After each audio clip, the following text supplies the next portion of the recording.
ہمارے اس کو دوبارہ ریپیٹ کرنا نہیں چاہوں گا. بس یہی کہوں گا کہ سندھ کے عوام کو بیدار ہونے کی ضرورت ہے.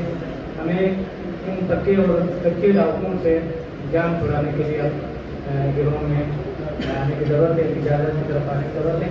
اور ساتھ ساتھ گزشتہ رات کو کراچی میں جو تانحہ ہوا اور شکارپور میں دلی کے ساتھ گرنے سے جو سالاران شہید ہوئے ان کے اخوان و مالے کے ساتھ یہ ادارے تصویت و تعزیت پیش کرتا ہوں. اور ساتھ ساتھ یہ ایام محرم ہے, اس میں سیکورٹی کے معاملات کو دیکھنا جو ہے عالم کی اور حکومت کی ذمہ داری ہے. اور KLLP کی طرف سے لوڈ شیڈنگ کا جو ہے وہ سلسلہ نہ رکنے والا سلسلہ کی جاری ہے. خدا نہ کرے لائٹ نہ ہونے کی وجہ سے کہیں کوئی حادثہ ہوا تو ہم KLLP کے خلاف FIR کروائیں گے.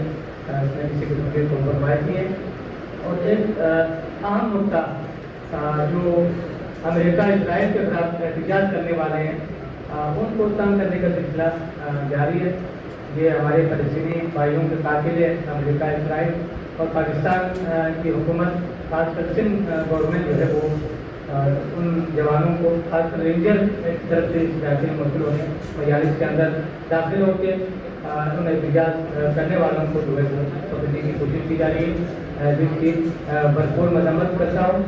کربلا اور پیغام امام حسین ظالم کے خلاف آواز اٹھانا اور مظلوم کی حمایت کرنے کا نام ہے, لہٰذا ہم چیزیں نہیں آ سکتے. آج پریس کانفرنس جیسے کہ آپ کو معلوم ہے کہ تحریک تحفظ آئین پاکستان کی جانب سے بجٹ کے موضوع پر تھا. تو بجٹ تو آپ کو معلوم ہے, آپ اور ہم سب ایک جیسے, زندگی ایک جیسی ہے.